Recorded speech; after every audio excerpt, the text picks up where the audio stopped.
પ્રભુ આગળ અહંકાર લઈને નહીં જતો, અને પ્રભુ અહંકાર ચલાવવાના નથી. પ્રભુ વસ્તુની ઉત્તમતા પછી જુએ, પહેલા ભાવની ઉત્તમતાને જુએ. સેવા કર્યા પછી પણ એવો ભાવ રાખો કે ઠાકોરજીએ કૃપા કરીને મારી સેવા અંગીકાર કરી, મેં સેવા કરી, મેં આપ્યું. આપણે ત્યાં તો દાન લેનારની વંદના કરાય છે કે તે આ દાન સ્વીકાર્યું તો તે કૃપા કરીને મને દાતા બનવાનો અવસર આપ્યો છે. આપણે એને યાદ નથી અપાવતા કે મેં તને આપ્યું. હિન્દુ સંસ્કૃતિમાં તો એને વંદન કરવામાં આવે કે તે સ્વીકારી મને દાતા બનવાનો અવસર આપ્યો છે, મોકો આપ્યો છે. એટલે પ્રભુ આગળ ક્યારે પણ અહંકાર લઈને ન જતા. એ રીતે ગુરુ આગળ પણ ક્યારે અહંકાર લઈને નહીં જતા. અને એટલે જ આપણે ત્યાં સાષ્ટાંગ દંડવત પ્રણામ કરવામાં આવે છે. 8 અંગથી વંદન કરવામાં આવે છે ગુરુને, પ્રભુને, જેથી હૃદયમાં દીનતા જાગે. કારણ કે આ મસ્તક તો નમે ને તો જ એની કિંમત છે. અહંકારથી ફૂલેલું હોય તે તો બગાડ છે, તો ભાર છે. સમ્રાટ અશોકની વાર્તામાં આવે છે ને કે સમ્રાટ સિકંદર જ્યારે જતો હતો અને એક ફકીર બેઠા હતા અને એની આગળ એને મસ્તક ઝુકાવ્યું, અને મસ્તક ઝુકાવ્યું તો તેના પ્રધાને આ દ્રશ્ય જોયું અને એને ગમ્યું નહીં કે આટલા સમ્રાટ, આટલા દિશાઓના, આટલા રાજ્યોને જીતનારા મારા મહારાજ એક ફકીરની આગળ મસ્તક ઝુકાવે છે. એને ગમ્યું નહીં. રાજાએ જોયું કે મારા પ્રધાનને ગમ્યું નહીં, કેમ એને સમજાવવું? બીજા દિવસે પ્રધાનને બોલાવે અને એક હાથીનું મસ્તક, એક સિંહનું મસ્તક, એ હરણનું મસ્તક અને એક માણસનું મસ્તક એક પોટલામાં બાંધીને આપ્યા અને પ્રધાનને કહ્યું કે જા નગરમાં જઈને વેચીને આવ. વેચવા માટે નીકળ્યો. હાથીનું મસ્તક ₹1,00,000 વેચાયું, સિંહનું મસ્તક 50,000 વેચાયું, હરણનું મસ્તક 10,000 વેચાયું. પણ જ્યાં માણસનું મસ્તક કાઢે બધા કે દૂર હટાવો, દૂર હટાવો, અંદર નાખી દે, અંદર નાખી દે. આખો દિવસ નગરમાં ફર્યો પણ માણસનું મસ્તક જોવા કોઈ તૈયાર નહીં. પછી તો થાક્યો એટલે ગામવાળાને કહેવા લાગ્યો આ મસ્તક કોઈ લે તો સામેથી ₹1,000 હું આપું. પણ બધા કે તારા ₹1,000 લઈને કરવું શું, પણ આ રાખવું ક્યાં ઘરમાં, મૂકી દે અંદર. આખો દિવસ ફર્યો પણ માણસનું મસ્તક લેવા કોઈ તૈયાર ન થયું. બાદશાહ પાસે આવ્યો ને કહેવા લાગ્યો બાદશાહ, બધા પ્રાણીઓના મસ્તક બધાએ ખરીદ્યા પણ માણસનું મસ્તક તો કોઈ જોવા તૈયાર નથી, એની કોઈ કિંમત આપવા તૈયાર નથી. સિકંદરે કહ્યું આની કિંમત તો ત્યારે જ થાય જ્યારે કોઈ સદગુરુના ચરણોમાં ઝૂકી જાય, બાકી આની કોઈ કિંમત નથી. કોઈ પ્રભુના ચરણોમાં ઝૂકે તો જ આની કિંમત છે, બાકી આની કોઈ કિંમત નથી. જે મસ્તકને ઝૂકતા નથી આવડતું એ મસ્તક આ શરીર ઉપર ભાર છે, એ ભાર છે. નમતા શીખવું જીવનમાં. નમે એ ટકી જાય. જયારે આંધી આવે ત્યારે કડક જે વૃક્ષો હોય ને બધા તૂટી જાય, પણ જે નમતા જેને આવડતું હોય ને બચી જાય. એમ જીવનમાં ઘણી વાર આવી આંધીઓ આવતી હોય, નમતા નહીં શીખો તો તૂટી જાય. ઝૂકતા શીખો, સ્વીકારતા શીખો. શિષ્યસ્તેહમ સાધિ મામ ત્વામ પ્રપન્નમ. હું આપનો શિષ્ય છું. રાજાપણાનો અહંકાર ગયો. જે મદ હતો ને કે હું જીતવા વાળો છું, હું લડવા વાળો છું, હું જેનાથી જાગેલો, અહંકાર ગયો. કઈ સમજ પડતી નથી, શું કરું? આપ ગુરુ બનીને માર્ગદર્શન કરો. હું આપને શરણાગત થયો છું, આપની શરણમાં આવ્યો છું, આપ રસ્તો બતાવો. અને આ વચનો સાંભળી પ્રભુ મંદ મંદ મુસ્કાઈ રહ્યા છે. અર્જુનની અંદર જાગેલા મોહને, કારણ કે પેલો દર્દી ગયો હોય ને એને ખબર ન હોય શું તકલીફ છે, બસ બેચેની. પણ ડોક્ટરને ખ્યાલ આવી ગયો. એક દર્દી ડોક્ટર પાસે ગયો, ડોક્ટર સાહેબ કઈ કેવો રોગ થઈ ગયો સમજાતો નથી, જ્યાં આંગળી અડાડું ત્યાં દુખે છે, અહીંયા અડાડું તો દુખે, અહીંયા અડાડું તો દુખે, અહીંયા અડાડું તો દુખે, અહીંયા અડાડું તો દુખે, જ્યાં અડાડું ત્યાં દુખે છે. ખબર નથી પડતી શું થયું કેવું છે આખા શરીરમાં. ડોક્ટરે ચેક કર્યું ત્યારે ખબર પડી કે આંગળીમાં ફ્રેક્ચર હતું. પછી તો જ્યાં અડાડે ત્યાં દુખે. આ અર્જુનને આ જ તકલીફ છે. શું કરવું, શું ન કરવું, આમ છે દુનિયામાં, આમ છે પેલું, આમ છે. આ જયારે દુનિયા ખરાબ લાગવા માંડે ને ત્યારે સમજવું કે અંદર આ મનમાં કંઈક ફ્રેક્ચર થયું લાગે છે. અર્જુનને રોગ ભીતર જ છે, પણ બહાર સ્વજનો છે, આમ છે પેલું છે, ધર્મ આ છે, શ્રેય આ છે, અને બધી શાસ્ત્રોની વાતો યાદ આવી રહી છે. પણ રોગ તો મનનો છે. દ્રષ્ટિનો દોષ છે. જેને પેલું કે જેને પીળીઓ થયો હોય એને બધું પીળું દેખાય, એમ મોહ જાગ્યો છે. અને એટલે બધે જ ધર્મ અધર્મ ને બધાને ગોઠવવાની વાતો કરે છે. જે નાશવંત જ છે એની એવી આશા રાખીશ કે અમર રહે, સદા રહે, એ સંભવ જ નથી.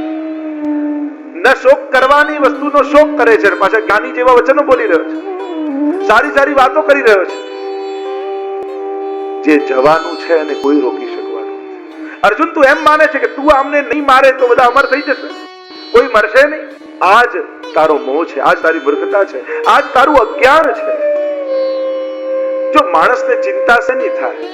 એ જ વસ્તુઓની ચિંતા થાય જે જતી રહેવાની હોય, જે શાશ્વત છે. આત્માની ચિંતા ન થાય, બધાને શરીરની ચિંતા થાય, અને ખબર છે કે શરીર જવાનું છે. તમને જે વસ્તુની ચિંતા થતી હોય સમજી લેવાનું કે આ એક દિવસ જવાનું છે. આપણને એમ લાગે છે કે સંસારે આપણને સાચવે. હું જે જે વસ્તુ લાવું છું, મારી કાર, મારું ઘર, મારો પરિવાર, મારી સગવડ, મારું ધન, એ બધું મને સાચવે છે. આ સમજણ જ ખોટી છે. ધ્યાનથી વિચારશો તો તમે આ બધું સાચવીને બેઠા છો. કાર લઈને નીકળો, કારને ક્યારે એમ નહીં થાય કે આને ઓફિસમાં પહોંચવાની ઉતાવળ છે, આ બિચારો રોજ મને સવારે ઉઠીને ધોવે છે, ચોખ્ખી કરે છે, સાચવે છે, હમણાં બગડવું નથી, રસ્તામાં ઓફિસે જઈને બગડીશ. આવું કારને ક્યારે વિચાર આવે? ના, કાર ક્યારે આપણને સાચવવાની નથી. આપણે હંમેશા કારને સાચવતા રહેવું પડે. ઘરને ક્યારે એમ થાય કે હમણાં આના ઘરમાં લગ્નનો પ્રસંગ છે એટલે હમણાં કઈ તૂટું ફૂટું નહીં, હમણાં બધું એમને જ રાખું, લગ્ન પૂરો થાય પછી બગડીશ. આવું ઘરને થાય. ધનને ક્યારે એમ થાય કે આને હું સાચું? ધનને આપણે સાચવવું પડે, પણ ધન આપણને સાચવતો નથી. થાંભલો પકડીને કોઈ માણસ એમ કે મને થાંભલાએ પકડી રાખ્યો છે, ખરેખર તો આપણે થાંભલાને પકડી રાખ્યો. એક ગુરુ અને શિષ્ય જતા હતા અને ગુરુદેવે બતાવ્યું, શિષ્ય જો સામેનું દ્રશ્ય જુઓ, એક ખેડૂત છે ને બળદને પકડીને ગળામાં દોરડું બાંધીને લઈ જતો હતો. ગુરુએ પ્રશ્ન કર્યો, બતાવો શિષ્યો, કોને કોને બાંધી રાખ્યો છે? શિષ્યએ કહ્યું, ગુરુદેવ સમજાય તો છે, દોરડામાં ગળામાં દોરડું છે અને પેલો ખેડૂતે બળદને બાંધી રાખ્યો. સોટી આપીને કહ્યું કે જા બળદને મારી નાવ. અને જ્યાં બળદને માર્યું, દોરડું છોડાવીને બળદ ભાગ્યો અને પાછળ ખેડૂત બળદને પકડવા માટે દોડે. ગુરુદેવે કહ્યું, જો પેલો તો દોરડાથી બંધાયેલો હતો એટલે પાછળ આવતો હતો, અને ખેડૂત તો દોરડાથી બંધાયો નથી છતાંય બળદની પાછળ ભાગે છે. એટલે સાચો બંધાયેલો તો ખેડૂત છે, બળદ નહીં. આખા સંસારની પ્રવૃત્તિઓ એવી જ છે. આપણને એમ લાગે કે આપણે આ બધું આપણને બધાની આપણી સુરક્ષા માટે આ છે, આપણને બધું સાચવે છે. ખરેખર આપણે આ બધું સાચવીને બેઠા છે અને આ બધું જવાનું છે. કારણ એક જ કારણ કે તમે લઈને આવ્યા નથી. એટલે માણસ આવે છે ત્યારે શું લઈને આવે છે? કે કરેલા કર્મ. અને જાય છે ત્યારે શું લઈને જાય છે? કરેલા કર્મ. ધનાની ભૂમૌ પસ્વશ્ચ ગોષ્ઠે ભાર્યા ગુરુદ્વારી જના સ્મશાને દે ચિતાયામ પરલોક માર્ગે કર્માનુભોગચ્છિતિ જીવૈકા. બધું મેળવેલું રહી જાય. જો માણસ પૈસા માટે પાપ કરે, પૈસા રહી જાય, પાપ ભેગા આવે. ભગવાનની રચના કેવી છે? પૈસા માટે પાપ કરીએ પણ પૈસા બધાના રહી ગયા. આજ સુધી કોઈ પણ લઈને ગયું નથી. અને જો લઈ જવાની વ્યવસ્થા હોત તો કોઈ અહીંયા મૂકીને જાત. મની ટ્રાન્સફર અહીંયાથી જો ત્યાંનું હોત વૈકુંઠનું, તમે ભલે અત્યારે એમ કહો કે દીકરા માટે મૂકી જવું, દીકરી માટે મૂકી જવું, આના માટે, કારણ મૂકી કેમ જવું? કારણ કે લઈ જવાની વ્યવસ્થા નથી એટલે. બાકી વ્યવસ્થા હોય તો કોઈ મૂકીને જાય એમ નથી. આ બધું કહીએ કે જાણે આમ સંસાર પર ઉપકાર કરીને જતા હોય ને, આપણે તો બધાને આપી દીધું તો છૂટકો જ નથી. આપીને જયા વગર કોઈનો છૂટકો નથી. જવાનું તો નિશ્ચિત છે. એક રાજા હતો ને, એને થયું કે કોઈ ગામમાં સૌથી મૂર્ખ હોય ને એને બોલાવીને સન્માન કરવું. એટલે એક સાવ મૂર્ખ માણસ અને મૂર્ખ શિરોમણીની એને પદવી આપી અને સોનાનું લોકેટ આખું બનાવીને એમાં લખ્યું મૂર્ખ શિરોમણી એના ગળામાં પહેરાવી દીધું. અને એને કહ્યું કે તારાથી મોટો કોઈ મૂર્ખ મળે ને એને આપી દેજો.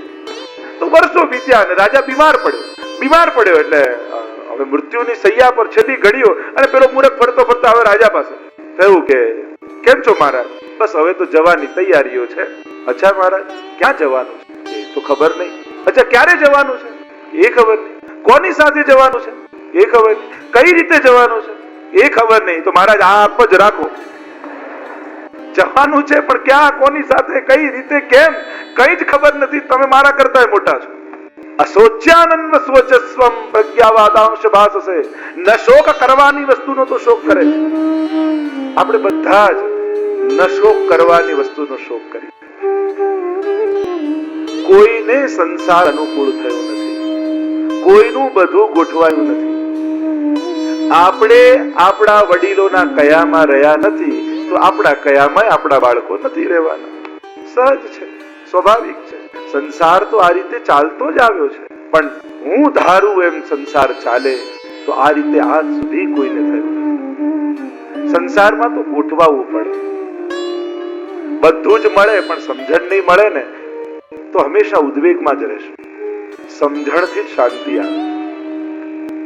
ઘણા લોકો બધું જ મેળવી લે પણ સમજણ એવી ને એવી લે. નાદાન વ્યક્તિ હંમેશા ઉદ્વેગમાં રહેતો હોય છે. ભગવાન કહેવા લાગે, અર્જુન તું એમ માને છે, તું શોક જે વાતો કરે છે ને કે આમને મારીશ, આમને મારીશ, આમને મારીશ, તો ભૂલી કેમ જાય છે? તું નહીં મારે તોય મરવાના તો છે. સર્વ સમર્પિતમ ભક્ત્યા કૃતાર્થોસી સુખી ભવ. મહાપ્રભુજી કહે, સર્વ સમર્પણ જેણે કરી દીધું, તમે બ્રહ્મ સંબંધ લઈ ઠાકોરજી આગળ બોલ્યા, બધું તારું, હું તારો છું, પછી સહી છે. આ તેમ જ રાજા નીકળતો હતો ને ખેડૂત પોટલું લઈને બેઠો હતો ને રાજાને થયું કે લાવ આને ઉતારી દઉં. એને કહ્યું રથ પર બેસી જા. ગભરાતો ગભરાતો ખેડૂત બેઠો પણ પોટલું માથે રાખીને બેઠો. રાજાએ કહ્યું પોટલું મૂકી દે રથ ઉપર. અરે મહારાજ હું બેસી ગયો ને પોટલું મૂકી દઉં, આટલો ભાર તો ન મૂકી શકાય મહારાજ. રાજા હસવા લાગ્યો કે તે માથે પોટલું રાખ્યું છે તો ભાર તો રથ ઉપર જ આવી રહ્યો છે. એમ સર્વ સમર્પણ કરી દીધું, હવે કેમ ચિંતાઓના પોટલા માથે રાખીને જઈએ? આ માણસનો અહંકાર, આ માણસનો મોહ ન શોક કરવાની વસ્તુનો શોક કરે છે. અર્જુન આ સ્વચ્છાનંદ શોચસ્તમ પ્રજ્ઞાવાદાંશ ભાસસે. અને પાછો વિદ્વાનોની જેવી વાતો કરે છે. મનમાં શોક છે અને પંડિતો જેવી વાતો કરે છે. શાશ્વત છે એને કોઈ નાશ કરી શકવાનો નથી અને નાશવંત છે એને કોઈ સાચવી શકવાનો નથી. આમ કહેતા પ્રભુ 14મા શ્લોકમાં અર્જુનને સમજાવતા બોલ્યા, ઉત્પત્તિ અને વિનાશ શીલ છે, અનિત્ય છે. માટે હે ભારત, તું આ બધાને સહન કર. તું આ બધું સહન કરવાની વૃત્તિ વાળો થા. આ બધું આવે ને જાય. સુખ ક્યારે કાયમ રહેવાનું નથી અને દુઃખ પણ ક્ષણિક જ છે. આ કોઈ વસ્તુ શાશ્વત નથી. કેટલા પણ તોફાન આવે ને, વરસાદ આવે, તોફાન આવે, એ બધી થોડી ઘડીઓ માટેના હોય છે, કાયમ ક્યાંય હોતા નથી. એકવાર બીરબલ એ તમારું કોઈ કલાક બચે છે એટલે કરવાનું વધારાનું કોઈ સત્કર્મ નથી. આ તમારા આત્માની ભૂખ છે. ભગવાન છે ને એ દવા નથી કે બીમાર પડીએ ત્યારે ખાઈએ. એ તો ભોજન છે કે એના વગર જીવાય જ નહીં. એ માંગ છે આત્માની. અને દવા તો એ છે કે બીમાર પડીએ એટલે ખાઈએ, બીમારી જાય એટલે મૂકી દઈએ. પણ આ આત્માની ભૂખ એ ભગવાન છે. ગુરુ શું કરે? બસ ભૂખ ઉગાડે. જેમ બધું જ ભોજન પડ્યું હોય, કિંમત ભોજનની નથી હોતી, ભૂખની હોય છે. અને જ્યારે ભૂખ લાગી હોય ને ત્યારે સૂકો રોટલો પણ 56 ભોગ જેવો લાગતો હોય, ત્યારે કઈ ન મળે. તો કિંમત તો ભૂખની છે. આપણે શું કરીએ છીએ કે ભૂખ ઉગાડતા નથી, 56 ભોગ ગોઠવતા નથી. આ કર, પેલું કર, આ કર, માળા પહેરો, પેલું કર. અને ભૂખ ન લાગી હોય ને તો વધારે ભોજન જોઈને ઉપકા આવે અને આવું થાય છે. ભૂખ ઉગાડે. ગુરુ શું કરે? ભૂખ ઉગાડે. અને ભૂખ ઉગડે એટલે એ વ્યક્તિ, એ જીવ, એ સેવક, એ શિષ્ય ભગવાનને શોધવા લાગે. અને ભૂખ લાગી હોય, છોકરાઓને ભૂખ ન હોય ને આપણે પરાણે ખવડાવીએ તો એમને મૂકીને જતા રહે. અને ભૂખ લાગે ને તો આપ મળે રસોડામાં ડબ્બા ગોતીને ખોલીને ખાઈ લે. એને આગ્રહ ન કરવો પડે. આગ્રહ કઈ વસ્તુનો થાય? મહેમાન આવે, સારું બનાવ્યું હોય ને તો સામેથી માંગી જ લેવાનું છે. બન્યું સારું નહીં હોય તો આગ્રહ કરવું પડશે. અને પાછા આગ્રહ કરીને કે કેવું બન્યું, તો પેલો તો સારું જ કહેવાનો છે ને, એને ક્યાં સંબંધ બગાડવા છે? તમારી એક ચા પાછળ કઈ તમારી જોડે સંબંધ થોડી બગાડતો. આપણને તકલીફ શું છે? એને પ્રસન્ન કરવાની ઈચ્છા નથી હોતી, એને પ્રભાવિત કરવાની ઈચ્છા હોય. આપણે એને ઇમ્પ્રેસ કરવા માંગીએ છીએ, આપણે એને ક્યાં પ્રસન્ન કરવા માંગીએ છીએ? અને એમાં તો થાકી જઈએ છે. કારણ કે તકલીફ શું છે કે બધા એકબીજાને ઓળખે છે. પાછા તમે ગમે તેટલો દંભ કરો પણ તમારી સાથે રહેનારો વ્યક્તિ તમને બહુ સારી રીતે ઓળખે છે, પણ કહેતો નથી. એનો અર્થ એ નથી થતો કે તમને જાણતો નથી. આપણને શું થાય કે તો જ એમ થાય કે પેલું આમ કહી ગયો, બાકી ઓળખે તો બધા એકબીજાને છે. આ તો શરમે ને સ્વાર્થે કહેતા નથી, બસ એટલું જ છે. અને એ જ ઢાંકણમાં આખી દુનિયા ઢંકાયેલી ચાલ્યા કરે છે કે ચોખવટ નથી કરતા. એટલા માટે આ સંબંધો કેમ ટક્યા છે? કારણ કે ચોખવટ નથી કરતા. અને ન કરવી એ સારી છે. જો ઘણી વાર કોઈના દુર્ગુણોને સીધા કહેવા નહીં, એ દંભ નથી પણ તમારો વિવેક છે. તો ઘણી વાર દંભ અને વિવેકમાં એક પાતળી રેખા છે. ઘણી વાર યુવાન બાળકો હોય ને, આપણે ત્યાં નવા બધા મહેમાનો આવે, આપણને ન ગમતા હોય છતાં આપણે હસી હસીને બોલીએ, એ કરીએ. એટલે ભાઈ જાય ને મહેમાન, યંગસ્ટર એમ કે તમને નથી ગમતા તો મોઢા પર કહી દો, આવો દંભ કેમ કરો? ત્યારે ને કેવું પડે આ દંભ નથી, આ આપણી સંસ્કૃતિનો વિવેક છે કે ન ગમતો મહેમાન પણ આવે, પણ મહેમાન આપણા માટે ભગવાન સમાન છે, એટલે એનું અપમાન ન કરાય. બહુ પાતળી રેખા છે આ સમજણ. સ્પષ્ટતાવાદી થવું અને અવિવેકી થવું બંનેમાં ફરક. અવિવેકી ન થવાય. એ વિવેક અને દંભમાં પાતળી રેખા છે કે કોને દંભ કહેવાય અને કોને વિવેક કહેવાય. આ પાતળી રેખાઓને સમજવી પડે. જીવનમાં ઘણા એવા શબ્દો છે, ઘણા એના ઊંડા ઊંડા અર્થઘટનો આપણે કરીએ. તો ધર્મ ક્ષેત્રે કુરુક્ષેત્રે, તો આત્મધર્મ એ આત્માનો ધર્મ, ઈશ્વર એ જીવનની જરૂરિયાત. અને ગુરુ જયારે ભૂખ ઉગાડે ત્યારે માણસને સમજાય કે ભગવાન વગર તો જીવાય જ કે, ભગવાન તો મારી જરૂરિયાત છે, મારા જીવનનું બળ છે, એ સમજાય જાય. તો આ બંને ધર્મો, તો ધર્મ ક્ષેત્રે કુરુક્ષેત્રે, તો આ કુરુક્ષેત્રને ધર્મ ક્ષેત્ર બનાવો. ધર્મ ક્ષેત્રે કુરુક્ષેત્રે સમવેતા યુયુત્સવ. કેવા ભેગા થયા છે? અહીંયા કોઈ મુમુક્ષુ નથી, યુયુત્સુ છે. મુમુક્ષુ હોત તો ભગવાન અર્જુનને કહે ચાલ આપણે બંને જંગલમાં જતા રહીને હિમાલયમાં બેઠા બેઠા આપણે ભગવાનનું ધ્યાન ધરીએ ને મુક્તિને પામી જઈએ. પણ ભગવાન જાણે છે આ કરુણા નથી, આ તો મોહ જાગ્યો છે. આ વિરક્તિ નથી જાગી, આ મોહ જાગ્યો છે. યુદ્ધ લડવામાં અર્જુનને ક્યાંય વાંધો નથી, સ્વજનો સામે ઊભા છે એટલે ગાત્રો ઢીલા થઈ રહ્યા છે. સ્વજનો પાપ કરે છે એટલે ન મારું, આ વૃત્તિ સામે ભગવાનને વાંધો છે. જો એને વૈરાગ્ય જાગ્યો હોત તો ભગવાન ક્યારે એમ ન કહે કે તસ્માદ ઉત્તિષ્ઠ કૌંતેય યુદ્ધાય. ભગવાન આવું ક્યારે ન કહે તો તને વૈરાગ્ય થયો છે, ચાલ ભગવા ધારણ કરી લે, હિમાલયમાં જતા રહી. વૈરાગ્ય નથી, મોહ છે. મારવામાં વાંધો નથી, અહિંસા નથી આવી, મારા છે ભલે પાપ કરે છે અને મારા છે એટલે નહીં મારો. વાંધો તો ત્યાં છે ભગવાનને એની પ્રવૃત્તિમાં કોઈ રસ નથી, પણ મનમાં જે વૃત્તિ આવી છે ને ખોટી, એને મારવી છે, એને બદલવી છે, એ વૃત્તિને ચેન્જ કરવી છે. હું મારીશ ને હું આમ કરીશ ને હું નહીં કરું તો આમ થઈ જશે ને હું નહીં કર, આ હું સામે ભગવાનને વાંધો છે. અર્જુન તું નહીં હોય ને તો બીજા પાસે કરાવી લઈશ. તું કોણ કે બધામાં હું તારાથી કાંઈ થતું નથી, કરનારો હું છું, તું તો નિમિત્ત છું. આજે તારો ઉપયોગ કર્યો ને તારો નહીં તો હું બીજા કોઈનો ઉપયોગ કરી લઉં, પણ મારે જે કરવું છે કરીને રહું છું. ભગવાનને તો એ હું સામે વાંધો છે કે બસ આ હું જતો રહેશે પછી તો હું વગર કોઈને મારીશ. હું ભગવાન કરાવે છે વૃત્તિ સાથે, મારીશ તો તને પાપ નહીં લાગે, પુણ્ય લાગવાનું છે. કારણ કે તને ભાન છે કામ તો ભગવાનનું કરી રહ્યો છું, નિમિત્ત હું છું. અને એ સમજાવવાની વાત. અને એટલે જ છેલ્લે અર્જુન કહે છે નષ્ટો મોહ સ્મૃતિર્લબ્ધા તત્પ્રસાદાન મયાચ્યુત સ્થિતોસ્મિ ગત સંદેહ કરિષ્યે વચનમ તવ. તમારું કહેલું કરું છું. આટલું સમજાઈ જાય તો ગીતાનો મંત્ર મળી જાય. અને એની ચર્ચા તો આગળ જેમ જેમ આપણે જોતા જઈશું એમ કરતા જઈશું. તો મુમુક્ષુ ભેગા નથી થયા, યુયુત્સવ યુદ્ધની ઈચ્છા વાળાઓ ભેગા થયા. આજે આખો સમાજ તમે જોવા જાઓ, બધા જ યુયુત્સુ થતા જાય છે. આખો સમાજ બે વસ્તુમાં દુખી છે આજે, કમ્પેરિઝન અને કોમ્પિટિશન, સરખામણી અને સ્પર્ધા. આ બધામાં જોઈ લો, ચાર સારું ગાતા હોય ને તો એને આને આ કોમ્પિટિશનમાં મોકલો, એટલે બીજાથી જીતે તો જ સારો. એટલે કળા પણ ઉદ્વેગ આપનારી થઈ ગઈ, આનંદ આપનારી ન રહી. કારણ કે કળાને પણ કોમ્પિટિશનમાં મૂકી. કોમ્પિટિશનમાં મૂકવાથી કળાની ક્વોલિટી સુધરે પણ એનો આનંદ જતો, એની ક્વોલિટી સુધરતી જાય કે કોમ્પિટિશન છે ને, બીજાથી આગળ જવું છે. આ વૃત્તિ સ્પીડ વધારે પણ થાક બહુ આપી. સમાજમાં આ જ થયું કે બધા એકબીજાથી આગળ નીકળી જવું છે. એક દોડવીર હતો, એથ્લેટિક્સ હતો, બધામાં પહેલો આવે અને એની આદત કે બધાથી આગળ નીકળી જવું, બધા રેકોર્ડો તોડવા, બસ એક જ એનું ઇન્ટેન્શન. એમાં એને તાવ આવે અને ડોક્ટરે ચેક કરીને તમને 2 ડિગ્રી તાવ છે. એને પૂછ્યું કે વર્લ્ડ રેકોર્ડ કેટલો છે? કે આ તોડવા જઈશ તો તું તૂટી જઈશ. માણસને બધામાં આગળ નીકળી જવું, બધાથી જીતી જવું. સુખી નથી થવું, એને તો બીજા કરતા વધારે સુખી થવું છે. ખાલી સુખી થવું હોય તો કોઈ પણ થઈ શકે. સરખામણી અને સ્પર્ધા આખો સમાજ એમાં ચાલી રહ્યો. કોમ્પિટિશન અને કમ્પેરિઝન. સુખ મળતા તુરંત કમ્પેર કરે. એક કાર પણ આપણે લેવી હોય ને, તે પણ ડિપેન્ડ કરે કે મારા ભાઈ પાસે કેવી છે, પાડોશી પાસે કેવી છે, મારા સ્ટાફ પાસે કેવી છે, મારા કુટુંબમાં કોની પાસે કઈ કઈ છે. એક કાર પણ આટલા બધા લોકો પર આધાર રાખે કે હું કઈ કાર લઉં.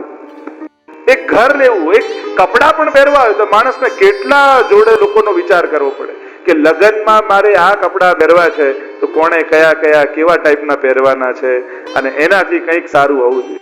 કેટલા બધા પરાધીન આપણે થઈ ગયા. આપણી ચોઈસ પણ આપણી નથી હોતી, આધાર રાખે છે બીજા બધાની ચોઈસ ઉપર. કે મારે શું નક્કી કરવું એ આધાર રાખે છે કે બીજા બધાએ શું નક્કી કર્યું છે અને બીજાથી કંઈક જુદું કરવું. અને જુદું ઘણા લોકો નવું ને જુદું કરવામાં એવા ગૂંચવી નાખે. એમાં રસોઈમાં તો બહુ થાય. જે પહેલી વાર બનાવ્યું છે આપના માટે અને અમને એવો ધ્રાસકો પડે કે આ ઘણાની પ્રયોગશાળા અમે જોઈએ. જે કે સારું એટલે સારું, અને બધું ખરાબ તો કહેવાય નહીં એટલે કે સારું. પણ હવે તો દર વખતે જે હાથ બનાવીશ આપના, અને પછી જે દશા થાય એટલે મૂળ વાત નવું કરવા કરતા સારું જે ફાવતું હોય એ જ કરવું. હું તો કહું ઘરે 4-5 વાર બનાવી બધાને ચખાડી દઉં. ઘણી વાર નવું કરવું, ઘણા એવા નવું કરવામાં એવું વિચિત્ર કરી નાખે. હટીને કરવામાં ઘણી વાર કદરૂપું થઈ જતું હોય છે. ઘણી વસ્તુ સમાજમાં ઘણી બધી વાતો કદરૂપું થઈ, એની સુંદરતા ગુમાવે. જયારે સ્વાભાવિકતા ખોઈ બેસીએ ને તો એની સુંદરતા પણ જતી. ઘણી વાર આપણે જોઈએ નાનું બાળક જરાય તૈયાર ન કર્યું હોય એને નવડાવીને બહાર કાઢો ત્યારે સૌથી વધારે સુંદર લાગે. પછી એને બહુ તૈયાર કરો ને ત્યારે એની સુંદરતા મરી જાય. અને તમે જુઓ કેવલ મનુષ્યનું જ નહીં, તમને ન ગમતું પ્રાણીઓને સાવ ગધેડું બી હોય ને તો એનું બચ્ચું જોજો તમને વાલું જ લાગશે. કારણ કે સ્વાભાવિકતામાં, સહજતામાં સંત સજ્જન ભલે એની સ્વાભાવિકતામાં હોય પણ એની સ્વાભાવિકતાની સુંદરતા હોય, એની સહજતાની સુંદરતા હોય. તો ઘણી વાર જુદું કરવામાં, વધારે કરવામાં, બીજાથી હટીને કરવામાં આપણે એની સુંદરતાને ગુમાવી દેતા હોય છે. સહજ હોય એમાં સ્વાભાવિકતાની સુંદરતા હોય છે. તો યુયુત્સવ, યુદ્ધની ઈચ્છા વાળા. આજે આખો સમાજ યુયુત્સવ, યુદ્ધની ઈચ્છા વાળો, બીજાને હરાવવાની વૃત્તિ વાળો. પોતાની જીતવાની વૃત્તિ નથી આજે માણસ, બીજાને હરાવવામાં રસ. અને એટલે જીતનો આનંદ પણ માણસ માણી શકતો નથી માણી શકતો માણસ જીતે. અને હું તો એ જ વિચાર કરું, મને તો મારી વૃત્તિ પ્રમાણે તેમ જ થાય કે કોઈને હરાવીને જીતનો આનંદ માણી જ કેમ શકાય? કોઈ હાર્યું અને કોઈની હારથી આપણા જીતનો આનંદ કેમ આવે? એટલે હું તો ઘણી વાર કહું, સુખ માણો એનો વાંધો નથી, પણ એ રીતે સુખ ન માણો કે બીજાને એના દુઃખ યાદ આવે.